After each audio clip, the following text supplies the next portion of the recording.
We'll take a couple and then we can revert to the panel. That's I have one I'm going to pose. I don't usually do this, but just a question that's come up, I know, in a broader sense is there any chance that the agreement, if one is reached, is put back to a referendum in the UK, rather, whether or not Parliament either defers, isn't able to pass it, or if that even if they are, that there is still some process for a referendum. Could that still be in the cards, even if it isn't right now? But before we get to that, let's get maybe two more questions or three from the room.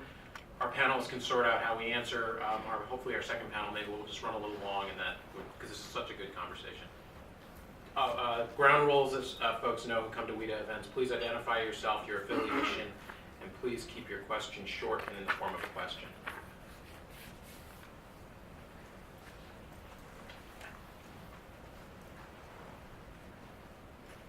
Barbara Bowie Whitman. I'm an independent consultant these days.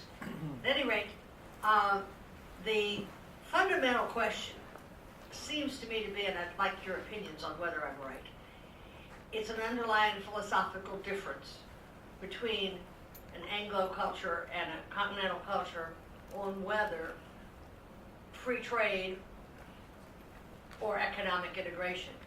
Economic integration meaning free movement of all factors of production, and free trade meaning among goods.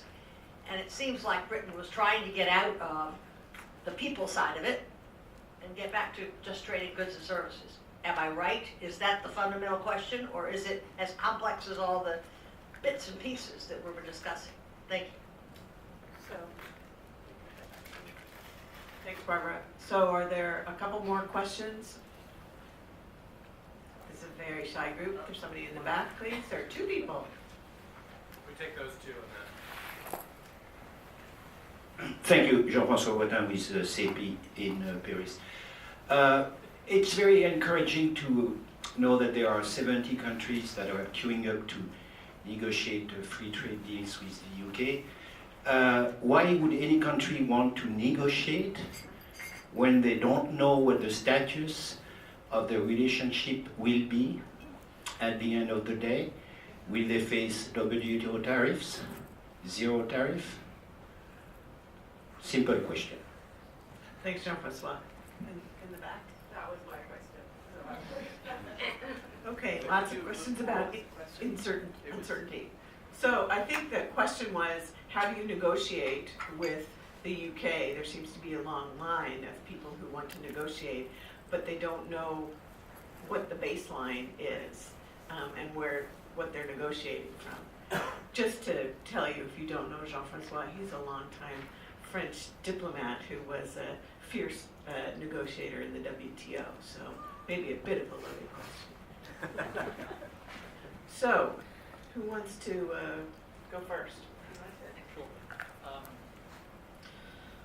We have three important questions. So just firstly on the idea of another UK referendum, that's definitely not going to happen. I mean, certainly not with a Conservative government in the UK. I mean, they flatly ruled out any further referendum on this. It's significant, actually. The latest opinion poll on the issue of Brexit showed that the level of support for Brexit remains pretty much where it was on referendum day, around 52-53% in favour of Brexit, 48% against. There hasn't been some fundamental change, but we're not going to see another vote. I mean, that's definitely the case. Secondly, there was a question about difference of culture between the UK and continental Europe, and I think there is a big difference in culture between, say, Britain and France. And the UK, I think, is a far more business-friendly environment than France, which is why you have hundreds of thousands of French people working in London and over Paris, because they pay lower taxes. It's a more business-friendly environment. I think the United Kingdom has always been a global leader on free trade, free markets. That's been the root of Britain's success. And that is what's going to drive the success of Brexit. I think continental Europe, you still have in place a sort of big government mentality in some countries. And that's also, I think, a big problem for the future of the EU, which needs to undergo fundamental reforms, including with the European Commission, I think, which certainly for the British people, they view the European Commission as dictatorial, unaccountable, unelected, and a big problem. On the third issue, why would countries want to enter into negotiations with Great Britain? Well, quite simply, the UK is the world's 6th largest economy. It's a huge market. It's too big to ignore. Britain also, of course, has huge historical ties with countries across what was the former British Commonwealth. It's now known as the Commonwealth, but it has a population of 2.4 billion people.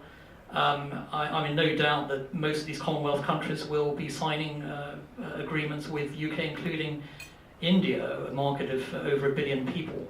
So there are very good reasons why they should be negotiating with the United Kingdom, I think. But appreciate the question. And I should point out, TTIP is fundamentally dead in the water. That's going nowhere. You will see a US-UK free trade agreement, and that will be in place, decades before any sort of US-EU deal is ever put in place. Well, just to, I absolutely concur. There won't be a referendum in the UK. Certainly not in the next 12 months, that's for sure. Although I could certainly see one in 5 years' time to rejoin the EU, but let's wait and see. I just want to talk about the European Commission, because I've been working in Brussels for the last 15 years. Both through the political party system and as a government minister in the council. I completely refute the notion that the European Commission is dictatorial or undemocratic, etc. It does what it says in the tin. It proposes legislation. It develops policy. It is instructed and mandated to do so by EU governments. Okay. It is part of the co-decision process under the Lisbon Treaty. Legislation at EU level is ultimately decided by EU government ministers from the member states and the directly elected European Parliament. The European Commission doesn't vote on legislation. And as somebody who was a member of a national parliament, which is very closely modelled on the UK Parliament, it's almost identical in its methodologies and so on, and as a former government minister, I can tell you categorically that the European Commission is far more open in terms of engagement with industry, in how it operates and how it develops policy, the working groups it establishes on all policy proposals. It is actually an extraordinary open process. And it certainly, like every other institution, it has its faults, like pretty much every government in the world, it has its faults. But it's such a baseless mantra, in my opinion, to say that it's dictatorial, unelected, and every commissioner is there by dint of having been appointed by directly elected parliaments and governments in the member states. That's the model, and actually it has served us pretty well for the last 50 years or so. Said two brief points. I also agree there won't be a referendum. But I wouldn't rule out the possibility of political shocks. There doesn't need to be a referendum to reverse the Brexit decision. It can be done by Parliament. Referendums, direct democracy is really an idea from the rest of Europe. It's not really a British thing. The British always have parliamentary sovereignty. One of the big paradoxes of this is that Brexit basically occurred by importing these European ideas of direct democracy. It's the Europeanization of British politics, in a way. So I would hope that Britain would return to its traditions and make these decisions by Parliament.